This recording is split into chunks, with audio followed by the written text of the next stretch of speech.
বাংলাদেশে এবার মন্দিরের মধ্যেই খুন হলেন বৃদ্ধ পুরোহিত।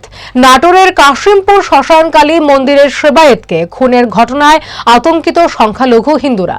যদিও বাংলাদেশ পুলিশের দাবি ওই মন্দিরে নিছক ডাকাতির ঘটনাই ঘটেছে। এদিকে এই ঘটনার তীব্র নিন্দা করেছে কলকাতা ইস্কন। এক বিবৃতিতে বলা হয়েছে, প্রতিবেশী রাষ্ট্রে সংখ্যালঘু হিন্দুদের ওপর অবাধে নির্যাতন চলছে, খুন করা হচ্ছে। গত কিছুদিনে বাংলাদেশের একাধিক মন্দিরে হামলা হয়েছে, ভাঙা হয়েছে বিগ্রহ। ময়মনসিংহ এবং দিনাজপুরে 3টি মন্দিরের মোট 8টি মূর্তি ভেঙে দেওয়া হয়েছে। অধিকাংশ ঘটনায় অভিযুক্তদের গ্রেফতার করেনি পুলিশ, এমনকি কোনো মামলাও রুজু হয়নি। একটি ক্ষেত্রে অভিযুক্তকে জেলবন্দি করা হয়েছে। এদিকে হাসিনার পতনের পরই সংখ্যালঘু শিক্ষক অধ্যাপকদের জোরপূর্বক পদত্যাগ করানোর খবর আসছিল।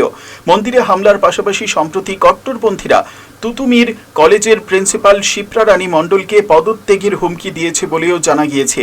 সম্প্রতি বাংলাদেশের মন্দিরে হামলার 2টি ভিডিও পোস্ট করেছিলেন কলকাতার ইস্কনের ভাইস প্রেসিডেন্ট ও মুখপাত্র রাধা রমন দাস। এদিনও পুরোহিত খুনের ঘটনায় তীব্র নিন্দা করেছেন ইস্কনের সন্ন্যাসী। এক স্যান্ডেলে তিনি লিখেছেন, বাংলাদেশের নাটোরের কাশিমপুর শ্মশানের মন্দিরে হামলার ঘটনায় হতবাক হয়ে গিয়েছি। লুট হয়েছে, সেবায়েত তরুণ চন্দ্র দাসকে নৃশংসভাবে খুন করা হয়েছে। ওর হাত পা বাঁধা, দেহ উদ্ধার হয়েছে। এমনকি হিন্দুদের সৎকারের স্থানও আর নিরাপদ নয়। রাজনৈতিক মহলের বক্তব্য, হিন্দু বিতাড়ন করে মুসলিম দেশ গঠনে কোমর বেঁধে নেমেছে জামাত। মৌলবাদীরা সমর্থন পাচ্ছে ইউনূস সরকারের। এই কারণেই আইন হাতে তুলে নিলেও বিপদে পড়ছে না কট্টরপন্থীরা। একটা বিষয় স্পষ্ট যে ভারতের বিদেশ সচিব বিক্রম মিশ্রির ঢাকা সফরে লাভ হয়নি।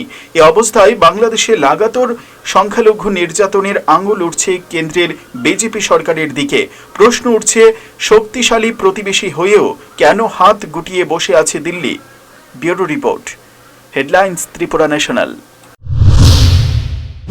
স্বর্ণকমল জুয়েলার্সের উইন্টার ফেস্টিভ্যাল 20 থেকে 31 ডিসেম্বর হতে চলেছে বিগেস্ট সলিটার ডায়মন্ড শো, যেখানে থাকবে নর্থ ইস্টের biggest single stone and multi stone large diamond showcase. পাবেন সোনার গয়নার মজুরিতে 20% অফ আর হীরের গয়নার মজুরিতে 100% অফ। তাছাড়াও প্রত্যেকটি কেনাকাটায় শর্ট গিফটস। অফারের দিনগুলোতে প্রতিদিন শোরুম খোলা থাকবে। আজই আসুন আমাদের আগরতলার showroom Hariganga Basak road near Kaman Chowmuhani এবং Udaipur showroom central road opposite Chowk বাজার।